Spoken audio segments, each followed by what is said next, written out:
Yo, what's up, guys? You're tuned into the Barberrics Barbershop podcast. I have right here a good friend of mine, Luis. He owns MOBAR Coffee for all of you coffee addicts. He's right here in the city of Montebello. You want to introduce yourself? How's it going, everybody? Yeah, so Luis Moreno. I run MOBAR Coffee. We're located here at the Montebello Town Center, as it was once called, now the Shops of Montebello.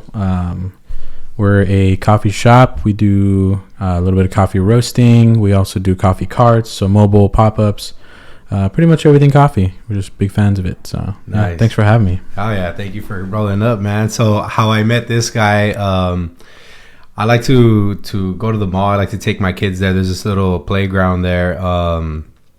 So I noticed that they opened up a coffee shop. I got into coffee a lot this past maybe 2 years. Coffee's just been my thing. So I seen this guy over there, and I had to stop by, So I went. I just started buying coffee from him a lot. Just started small talk with him, and the relationship started building. Gave him my business card, and he came and take a chance on me. So from there, if we just kept building. His coffee is bomb. I gotta give him that for sure. So now, from you being there, it was a big excuse for us to just keep going, because it was like, oh, let's go get a coffee, and then take the kids to go play and stuff, and then we'll just shop or whatever, you know what I mean? So another good thing this guy has is matcha. Matcha is really, really, really good at this guy's shop. But nonetheless, let's dig into this guy a little bit. I always had a question for you, because you're pretty young. You're what, 20? How do I look? 21. 21? Nah, you look like maybe 20. I thought you were my age, low key. I thought you were 31. I'm 31 exactly. Oh, for real? Yeah. Oh, I thought you were 28 or something. Thank you, man. It's the haircut. Yeah. Oh, yeah. So you're 31? 31. Okay, so 93 or? No, I'm 91. Born 91. I'm born in 91. I'm 93. How are we both 31? So your birthday is probably March. Yeah, because I'm in October. I'm a late bloomer. So you're going to be 30. I'm going to be 30. No, wait. I'm not 31. Yeah, shit, I'm 32. Fuck. Dude, it happens, bro. I'm about to be 33. My son the other day. I like to stay young. I've been telling people I'm 25 and shit. It's crazy, man, being in the early 30s, because my son the other day reminded me I was 31. I thought I was 30. My wife's 29. And she's about to be 30 in October, too, October 10th. Oh, yeah? And fall babies, man. Yeah, and he was like, you're 31, right? And I was like, no, I'm 30. He's like, no, you just turned 31. I was like, oh, dang, I am 31. That's crazy. So how did you get the name MOBAR? Before we had a brick and mortar, we were actually a mobile bartending business. This started back in 2014. And it was a mobile bartending. How did that? You had a trailer or what? It was really just tables and setups. So we built a bar with my dad. And I went to bartending school. I never graduated or passed the test. What school did you go to? I think it's called National Bartender School. National Bar. Did you have a good experience there? Or? It was chill. It was really fun. Yeah. There's a few things that it's only a 2-week class, so it's not even. Yeah, it's not that crazy. It's honestly a bit of a scam sometimes. I think these because nobody asked for that certification. Nobody asked for anything when you're doing the mobile stuff. Obviously, if you work at a bar, you need a couple stuff, but never passed the class. I immediately started doing bartending for private events, so parties, weddings, and it kind of just took off from there. But this bartending, you mean with alcohol? Yeah. Okay, so you start off with alcohol. With alcohol, yeah. And so it was mobile bartending. And so I kind of just lazy put those two together, and MOBAR just kind of came out of that. My last name's also Moreno. And so when I told my dad, hey, I'm starting this business called MOBAR, he was like, oh, Moreno Bar. And I was like, yeah. So if my dad asked, that's Moreno Bar. But I like the name. The name's it's easy. I don't know. It's nice. Yeah. It's short. It's simple. MOBAR. I think that's what I dug about it. Actually, before MOBAR, at that time I was 21. The bartending business name was Sweetened Sin 7. Just a fucking mouthful. And so SS7, that's too much. It was too much, and I don't know. It was too much. So yeah, MOBAR was just easier. I did notice like even like clients liked it more. It just kind of rang a little, and so nice. A few people call me Mo. Like there's a few clients that like they just think my name's Mo, and I just fucking roll with it. Oh my god. So like so that's how you got the name MOBAR. Now, how did you get into coffee? Like, because you started off with liquor, right? So what drove you to do coffee? Like, does your family do coffee? Did you grow up drinking coffee? Or I did grow up drinking a little bit of coffee, but I think like most Latinos, it was my grandma making like with this much coffee with like cream and then fucking 7 tablespoons of sugar with a concha. But outside of that, nothing really. I think in my later teens and then those early 20s, I didn't drink too much coffee. Right. But because I was working nights and weekends doing the bartending stuff, I worked an early job at a coffee shop. Actually, Tierra Mia. I worked for Tierra Mia. You worked at Tierra Mia? Yeah, I was. That's like my go-to, like when I'm right here on the road. It was a hot minute, man. I needed a job during the day, during the week. And one of my neighbors was like, "Hey, we're gonna go to this coffee shop. Do you want to come?" And I was like, "I don't really drink coffee, but fuck it, let's go." And I went and I tried their like horchata frap. Yeah, that's and that shit was really good. I was like, "Fuck, this shit's good." And then they were hiring. I got an application. I got a call back, and then I was working there a couple weeks later. Did you have a good experience there? I did. I really enjoyed it. I think the company itself was really relatable. You know, it's a Latino guy. Right. I started at the Pico location, and then at that same month they opened their Long Beach location, and so they asked, you know, hey, we're looking for people to fill the Long Beach, who's willing to kind of relocate or travel a little farther, and I was like, fuck it, I'm down. Where were you staying at the time? In Pico. So I lived like 10 minutes from Pico. Yeah, so it's maybe like a 15-minute drive to Long Beach. Yeah, so it wasn't too bad. But that was really fun because apparently they were kind of offering it only to people looking for like promotions. And so it was a lot of like management, upper management that took that gig. I was one of the newer guys just in general to the company. Like people were shocked. But there was one time I was kind of just cleaning and there was this guy and we were just talking, older guy. And I ended up like, so what do you do here? And it was the owner. It was fucking Ulises. That's his name. Wow. And he's like, oh, I'm the owner. I was like, cool. So, yeah, really cool dude. It was a really cool experience. They ended up firing me, though. So, like 5 months in. What? What'd you get fired for? I was late. I was an idiot. I was also working like the bartending thing. So, if they scheduled me at all for like a Friday or a Saturday, I just kind of wouldn't show up. So the drive wasn't 15 minutes. Huh? Yeah. And then in Pico, it was 10 minutes away, but because it's 10 minutes away, I was always late. Yeah. So just a young. So you're just how old were you? I was 21. Oh yeah. Just this crazy, and then I had my own business. I was an entrepreneur. And all this. So you got a little lazy. I got really lazy. I was young. Yeah, I was really lazy. Probably partying and stuff too. A lot of your thing. Yeah. And then bartending. You know, I'm over all the time. So you got fired. Fired. I did ever tell you about when I got fired from McDonald's? No. Fuck. I feel like these last few sessions you've cut my hair, we're like both just like quietly sitting there because we were planning this podcast for a while. Yeah, we were planning this podcast for a while. Yeah, that's very true. So, and then we just cut my hair and we're just sitting there in silence. So me and him, how's the wife? I was chopping. Well, obviously, you know, when you cut hair, you chop it up with your clients and stuff. And we were shooting the shit like.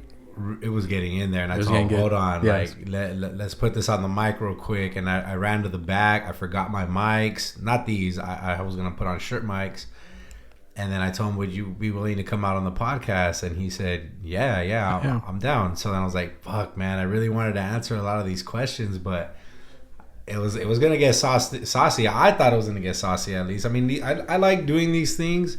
It's fun to me, and we were planning this for a minute. It's been a minute, and it's been a minute since I've done one. I had an injury, and you know that set a lot of stuff back.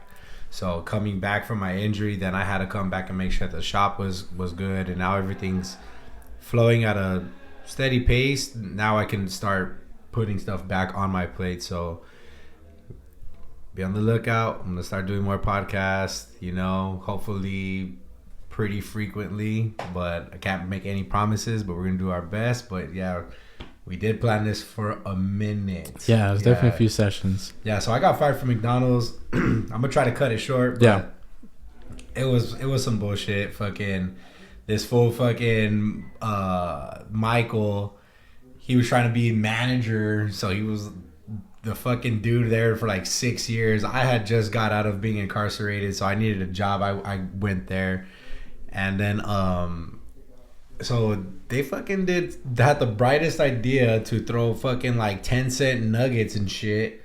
So if we were getting orders for like 50 nuggets, 100 nuggets a car, like, dog, you guys don't need this shit, dude. Yeah. So whatever, the baskets can only hold, I think it's like, you're supposed to drop like half a bag or a bag. I forgot what it is, but it's only like 25 nuggets a bag, bro. For the fryers. Yeah, and it takes like 3 minutes to fry them. So fucking, I'm dropping them. I'm getting yelled at for all this shit. So I was like, fuck it. I just dropped a whole bag in each basket. I let it sit there for a little bit. So fucking, I was doing that shit. They told me to get back on the grill, come over here. I'm like, damn, dude, I'm just running around like a crazy guy, dude. Then the beeper's going off, so I go to pull out the nuggets. And I pull the basket up, and there's no fucking nuggets. And I'm like, what the fuck? Like, I'm just like lost. The whole bag. What the fuck, dude? Yeah. And then I'm getting yelled at, Justin, what are you doing? And I'm like, oh my God, if I can drop more nuggets, whatever, bro. Like 3 to 5 minutes after that, phones are going crazy, dog. Phones are going crazy. Manager and assistant manager running back and forth, and then they're just like, who's on the fryer? And I was like, I'm on the fryer. And then they went to the back, and then they came back. Then they called Michael back there. Michael went back there. Michael came back with this look on his face, like this guilty look. And I'm like, what's up? He goes, I don't know, man. I think you messed up. And I was like, I messed up. Like, it was, yeah, dude, you were on the fryer. And I was like, nah, I didn't do that shit. Like, so then they told me that they were getting calls for raw nuggets. The nuggets weren't cooked all the way. So people were complaining, bro, I dropped fucking 2 fat ass baskets, bro. So imagine how many people got those nuggets, Yeah. So, but it was Michael, bro. That fool was just trying to be, again, he was trying to be manager. So he was just trying to do all this shit, trying to make himself look good. And he fucking pulled the nuggets out early thinking he was doing a solid. And he ended up pulling them out too early. But I got it. They're obviously going to fire Justin. Justin's been here for like 2 months. Michael's been here for 5 years. Who are we going to keep? You know? Yeah. So, and whatever. Fuck it. It was, honestly, I'm glad they fired me. How old were you then? I was 20, I believe. Yeah, because, or I just might have turned 21. Then, yeah, fuck it. Fuck that spot. Damn. Like, I did learn a lot there. I'm a big believer that there's no useless or pointless job, bro. Like, nobody should ever down talk or downgrade anybody else just because of the job they have or what they get paid for. Fuck that shit. I respect those people. I learned a lot. So even when I go through drive-thrus, dude, I roll up with the best attitude I possibly can because I know exactly what they're dealing with in there. You know what I mean? And I know they get a lot of shit from others, like, and especially society, because people like to belittle somebody else to make themselves feel better about where they're fucking at. And fuck that shit. That's just bullshit. Everybody's the same, Yeah. So I learned a lot there, bro, and I respect everybody there. But those managers, fuck them. And that was the only... respectfully. Excuse my language, you know what I mean? But it was honestly, it was... I'm glad I got fired. Yeah. You know what I mean? Fuck it. I'm glad I got fired. And then that's where everything started my journey just started to shift, dude, because, I mean, it's easy to get stuck somewhere too. You know what I mean? Not that it's a bad thing or a good thing, but that definitely wasn't my spot. It was just a stepping stone to get somewhere else. But I feel that, yeah. That's how I got fired. You know what I mean? So I've also got fired. I'm sure everybody else probably has gotten fired or not. If you haven't, fuck it, whatever, keep going, But it's not a good feeling. That shit fucking sucks. Like, again, like, it's a little embarrassing. But have you had to fire somebody? How does that work? It works the same way for barbers, right? Yeah, it does. But you, like, damn, I have a lot of patience. I'm very like, bro, I can bear with you. Like I'm very understanding, you know.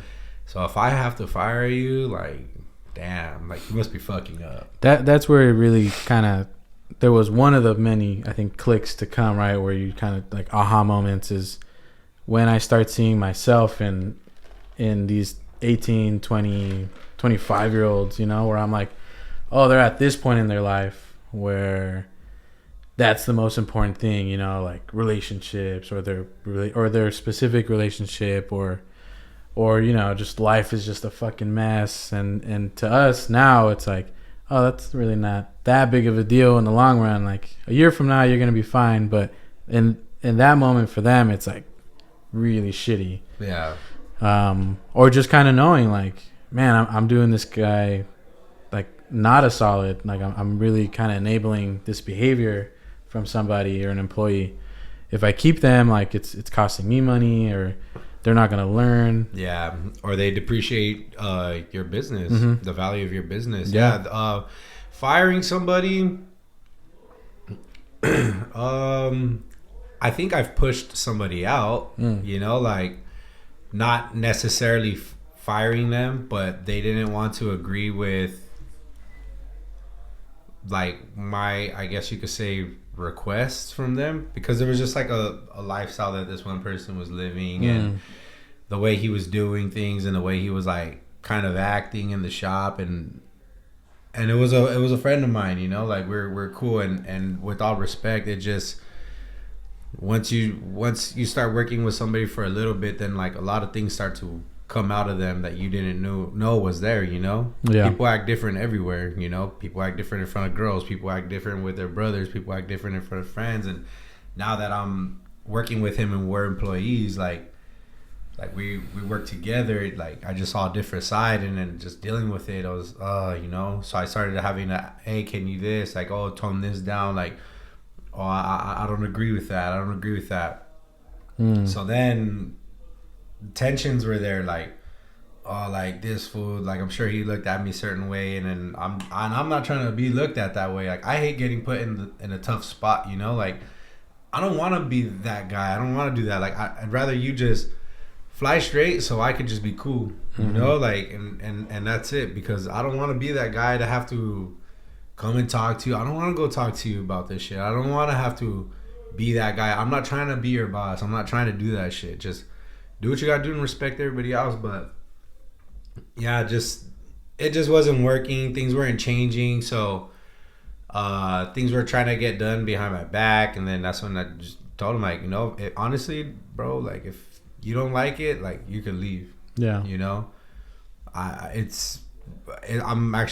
probably save me a headache, you know, and I'm sorry, but that's just what it is. If you don't want to fucking do this, then that's cool. You don't have to be here. And yeah, so then that's where it got to. It got to that point where he was just like, all right, fuck it, I'm gonna pack up. And I was like, all right, that's cool.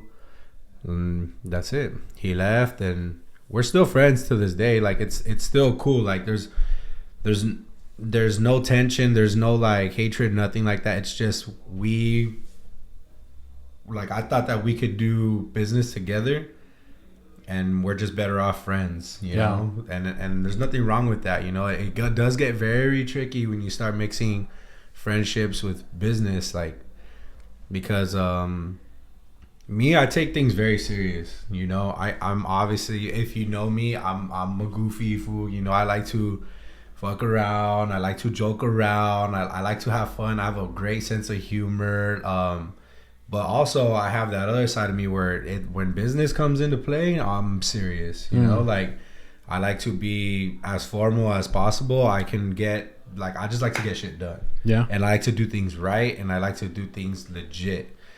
So I don't know, because of me being like that, I think people kind of get like, well, what happened to, I thought, so then I got that, I've heard that too, like, oh, I thought you were different. Like, different? What makes me different? Yeah.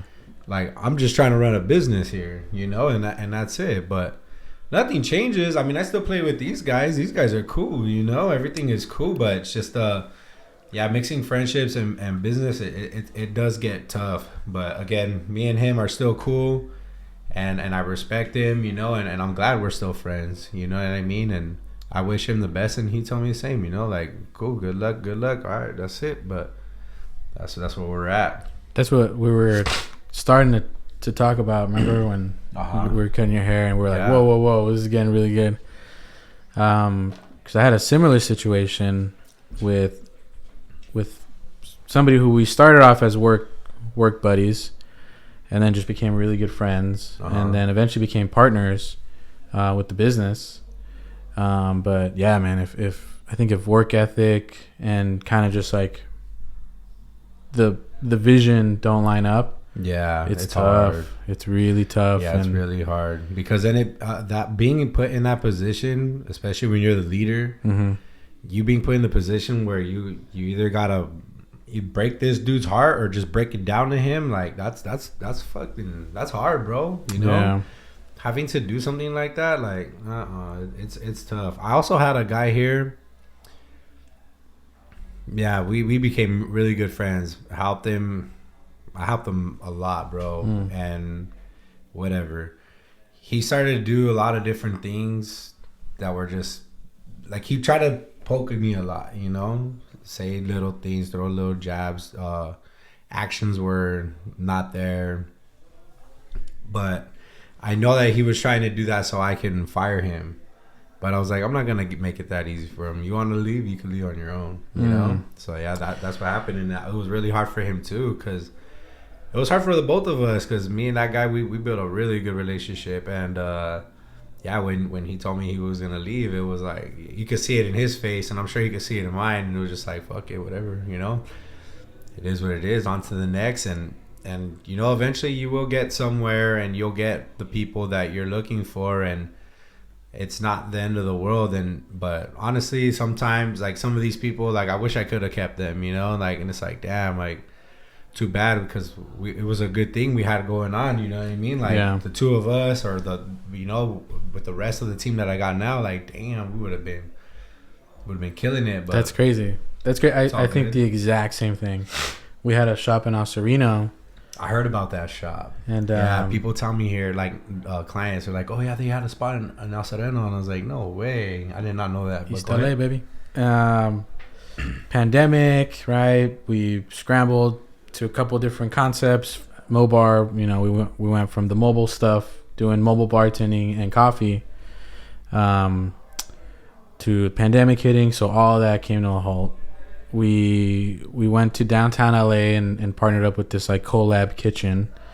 We were the bar service there and the coffee service. That lasted for like 3 months, and then they shut that down, and we ended up landing in El Sereno, and that was the fucking Wild West, man. It was October 2020. We just rented a space. It wasn't even a coffee shop. It was just like this little retail space, and we just opened up as a coffee shop there. Wow. No health department around to like stop us for a cool minute. Met a lot of cool people there, a lot of cool small businesses. We started the night market there, the El Sereno night market. Sick. That's where I met my old business partner, and yeah, I mean, I think him and I spent every day together most days for like a solid 2.5 years. And that team that we had there, man, it was a solid team. And I remember walking into work one day to the shop. I get there a little later. There's people at the counter being served. There's baristas there. There's one of the other girls who really helped me out there. Her name's Ricky. She's roasting coffee on our little coffee roaster. We have people going out to events because we were still doing the mobile stuff. And I kind of had nothing to do that day. And it was this moment of like, I remember just taking that mental note of like, oh fuck, like this is where we got to step up. This is where like everything's functioning the way it should be, but like I don't know what to do now. Right. And it was this like scary moment, honestly, of like I don't know what to do now. Like where do we go from here? Yeah. And crazy. And then going back to the laziness and your habits and just kind of not capitalizing on you know, nurturing certain employees or certain partnerships or relationships, that things start to kind of fall through the fingers. And we ultimately lost that space for X amount of reasons, I don't. There's a million things we could have done differently, but it played out the way it did. We ended up losing every employee one by one, just kind of moving off to different things. And then now we have a team that, again, I have that feeling of, wow, this is a really solid fucking team. I'm really proud of my guys. I really miss what we had, and if this team and that team like fuse somehow, like, and we would fucking take over the world, like, you know. So it's crazy. No, definitely.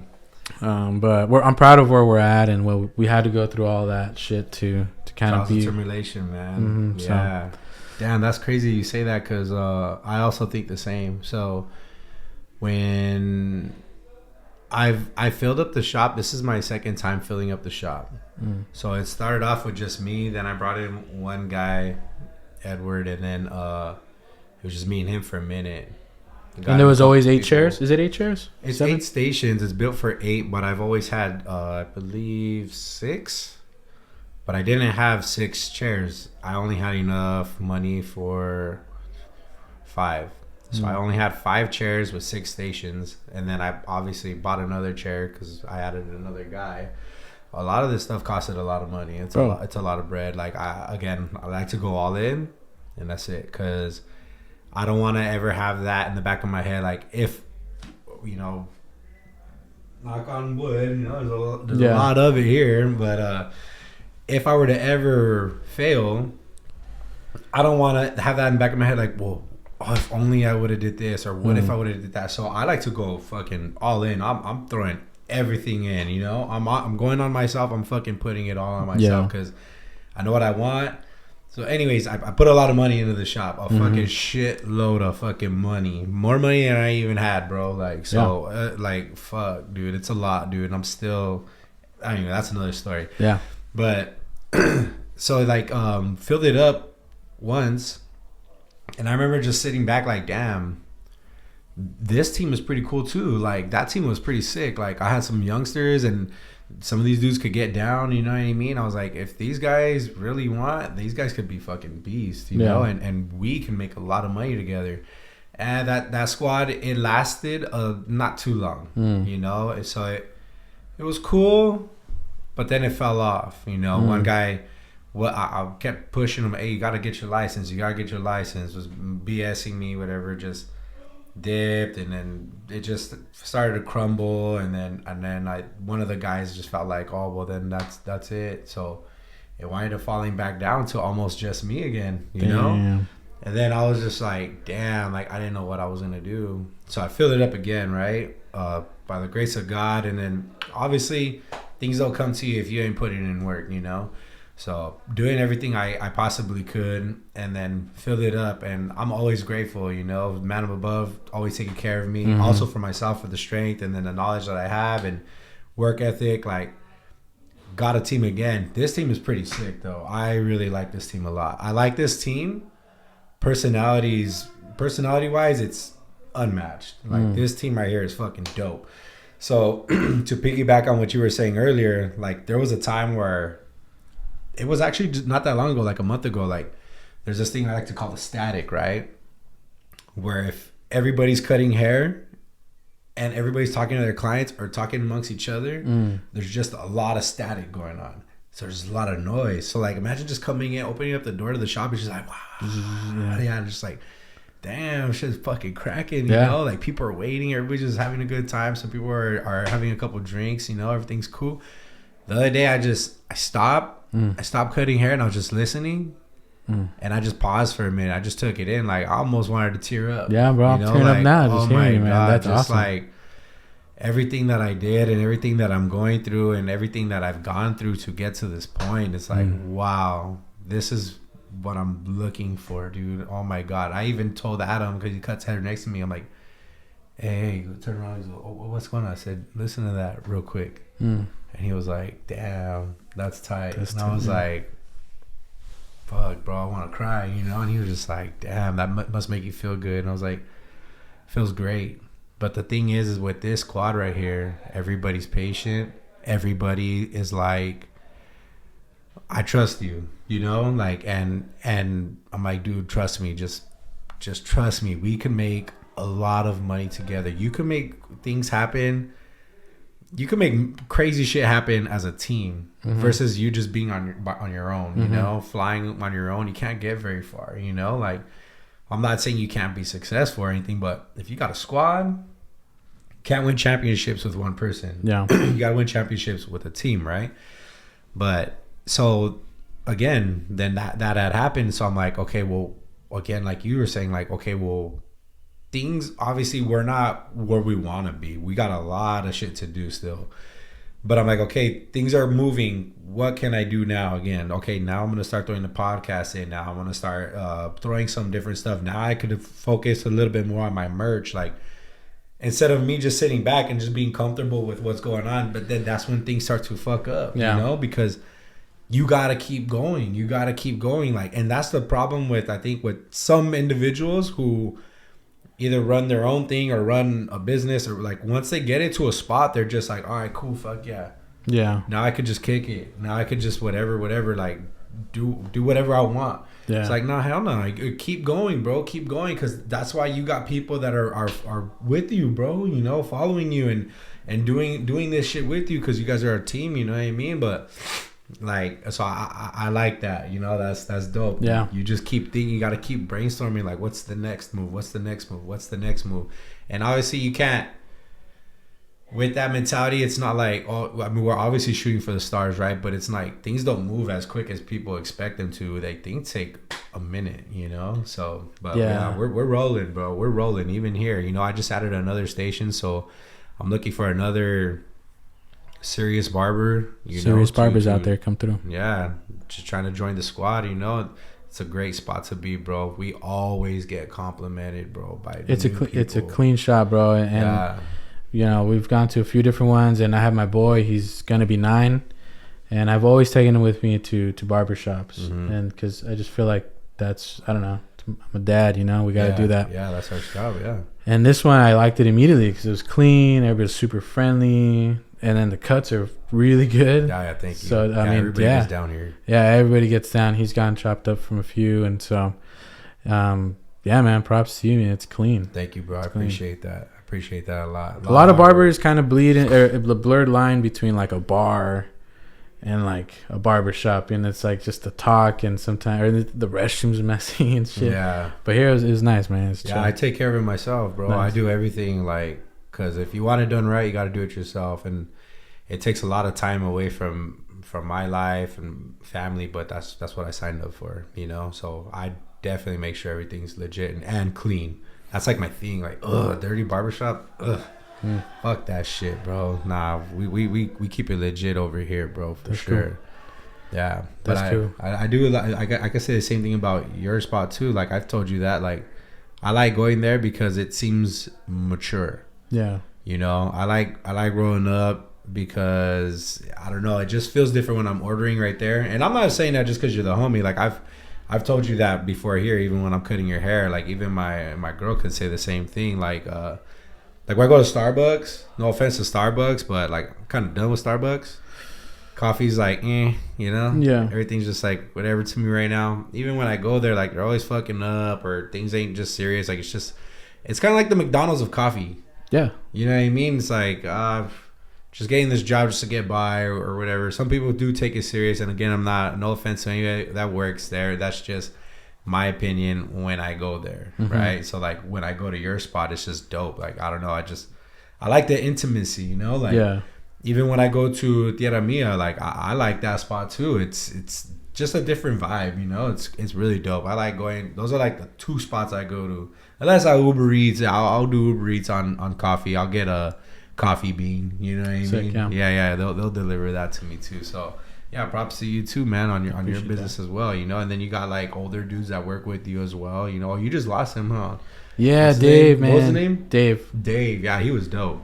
He's still alive, but he was gonna be a cop, so he moved on. Shout out to Dave, man. Dave was tight, bro. Always took care. Yeah, he was cool.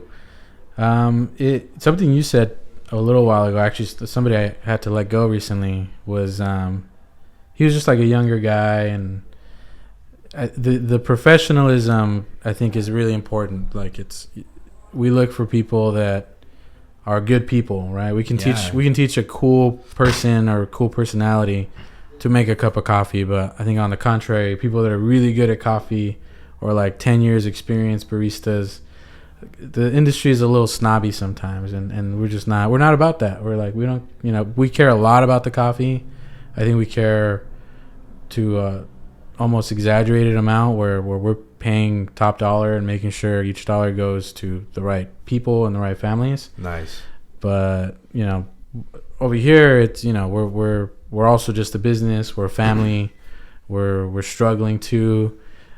So we have to have good people around us, and that's the rule. That's what my wife and I tell each other. That's what makes it successful. That's it. Same thing here too. Like I've even when I first started, again with me and one other guy, like people were always, hey, oh yeah, I want to work there. Where I roll up. I like to interview these dudes, like other barbershops, like interview. Yeah, but bro, I like to do that. That's my thing. I like to interview them. I like to fill them out. Yeah. I'm not just, just bring your shit. Like, I'm not looking to just get my rent paid, bro. I'm looking for a fucking squad. I'm trying to win some championships. You know what I mean? All of us. We all gonna eat. So you gotta fucking be the right fit.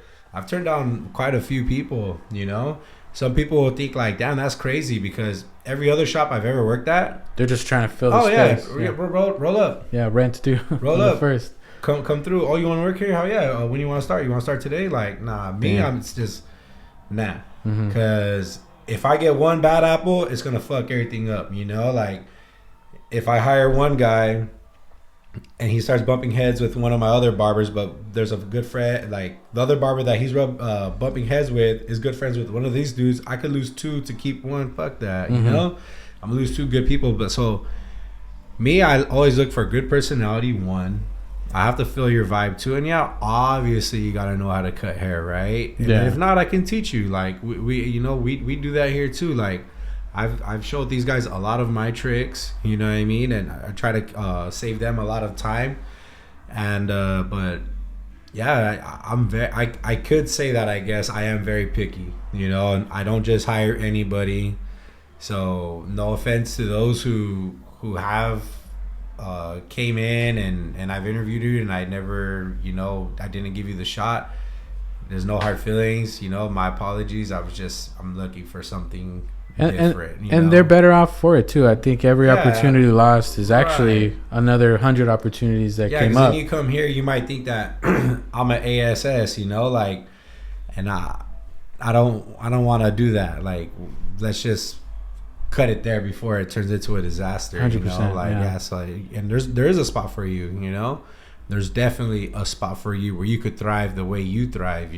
I just don't think that we could thrive together in the settings that I have.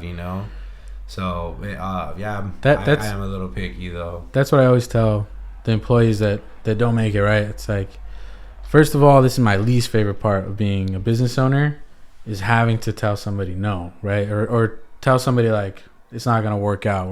This is the end of this. That's hard. But two, it's always like, we're so small. We're looking for something specific that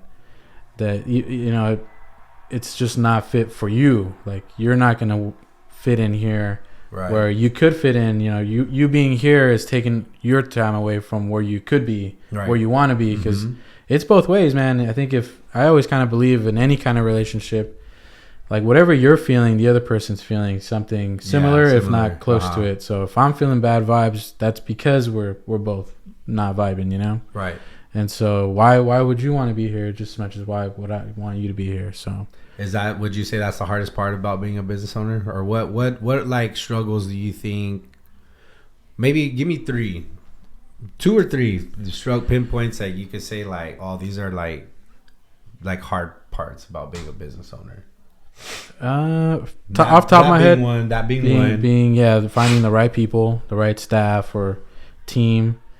2, I think the work-life balance, the finding the time for the family, and know this, man. Yes, I got my wife. I got 2 kids.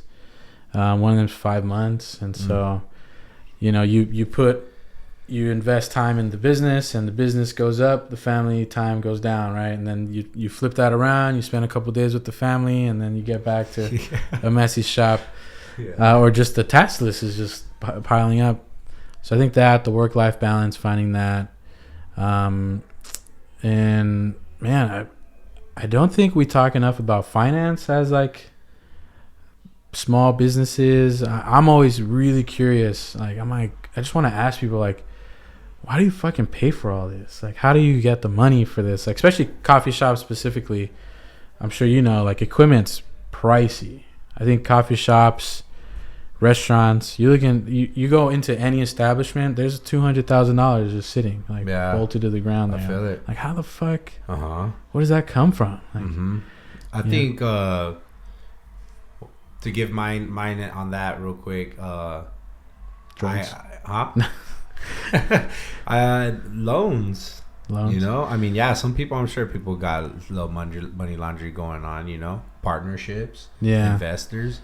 I had a lot of people always jumping on me when I first started cutting hair, maybe 3 to 5 years into my career.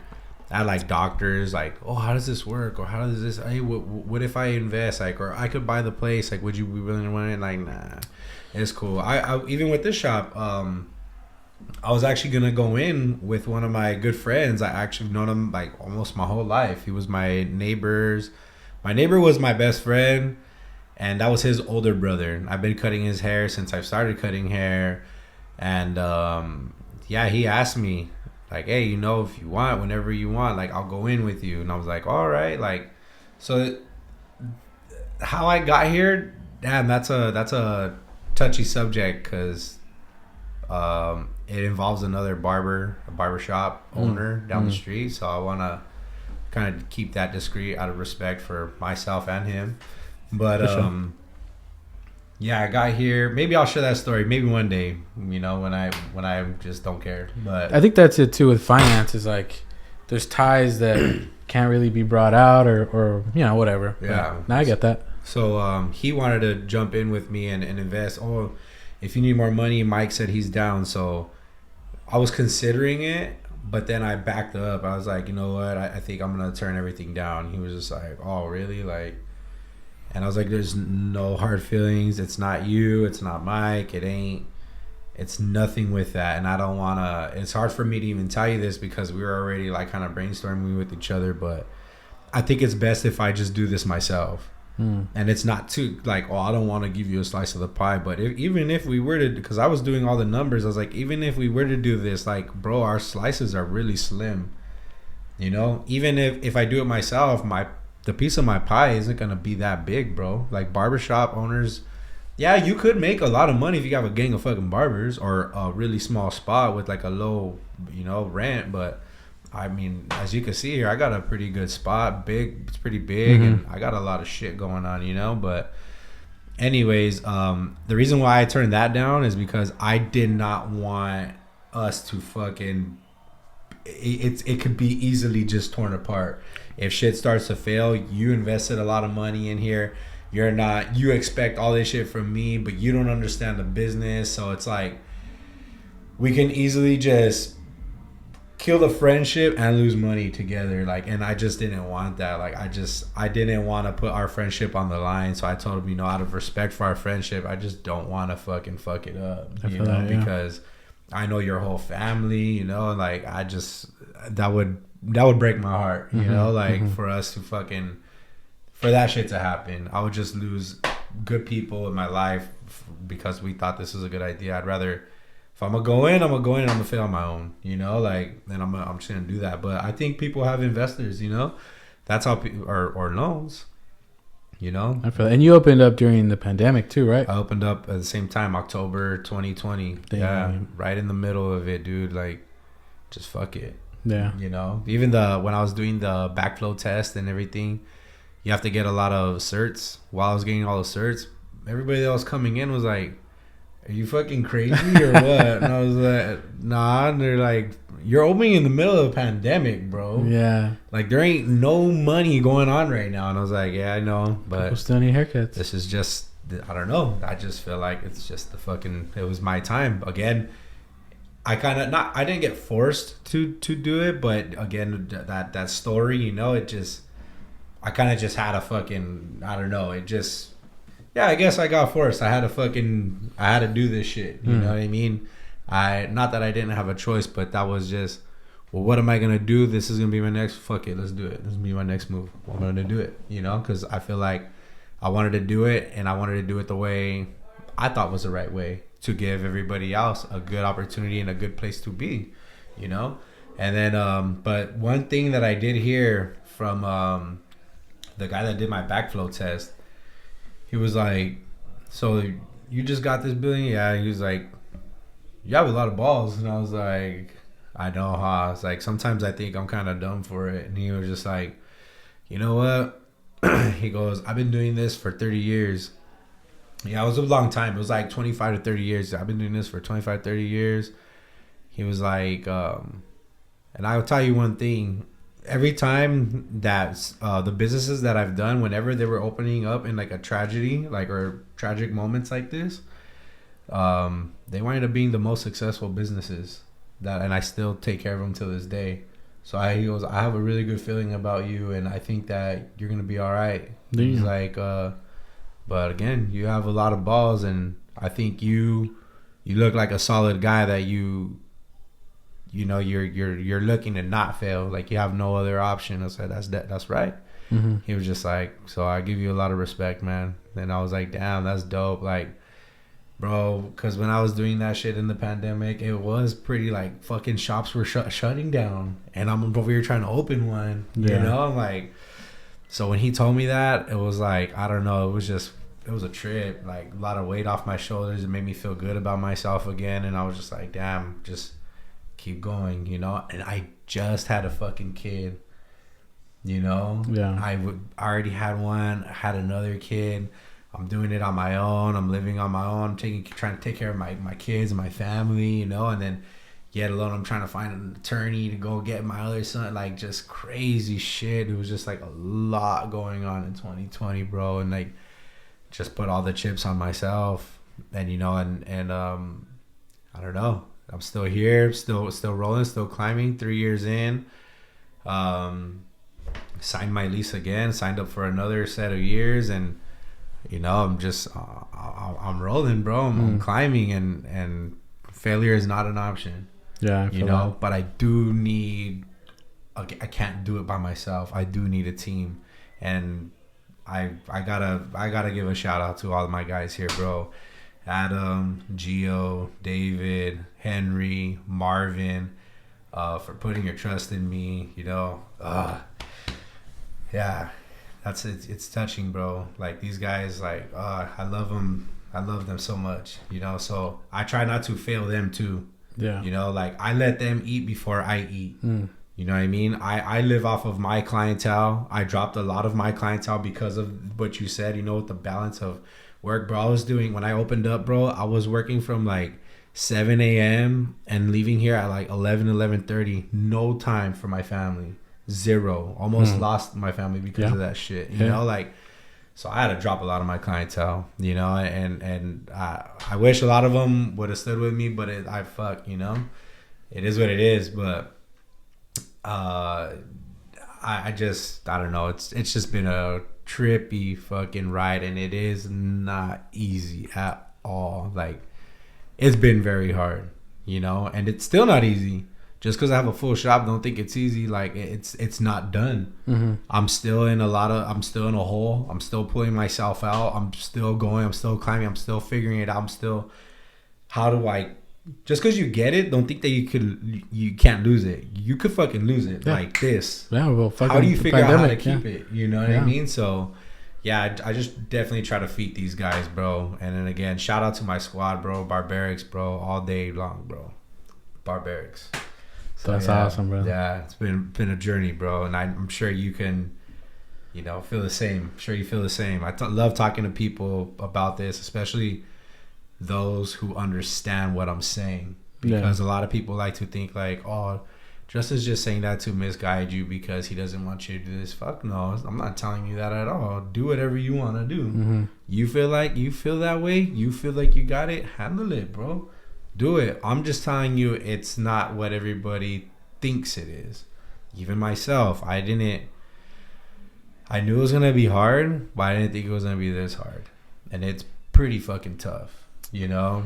So, but again, that's why I respect everybody and anybody. I respect every business owner. I respect even employees. I respect fast food workers.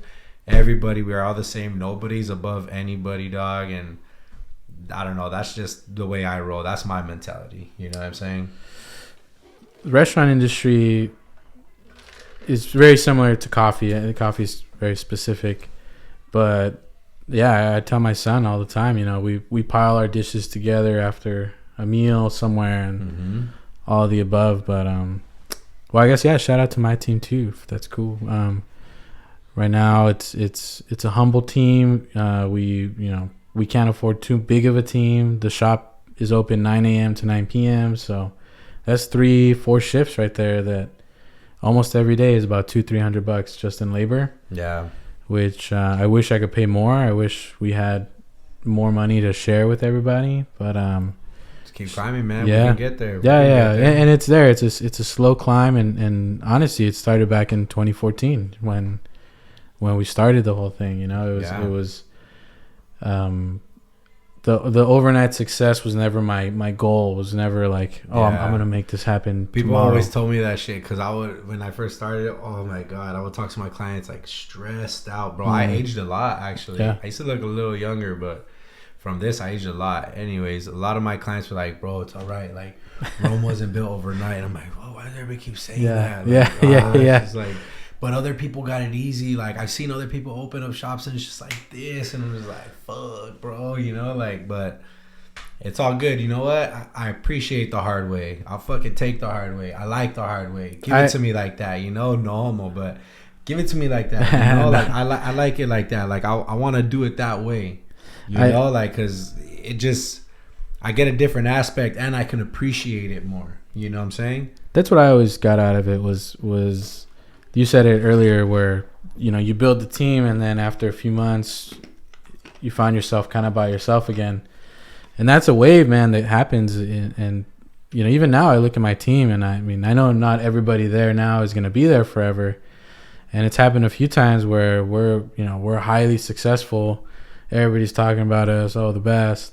And then a couple months go past and then, you know, it's just me and a fucking truck. It's like that. It always does this. It always does this. Like even us here, we'll be killing it, and then it just starts going down a little bit. Then it goes back up, but that's just how the business rolls. And then that's why you guys got to stick together, because if you can stick together, we learn how to fly that plane. But you get off and you go try to learn how to fly another plane. Now I got to get somebody on here. I got to teach him how to run the plane. It's just like, now we're never gonna fucking.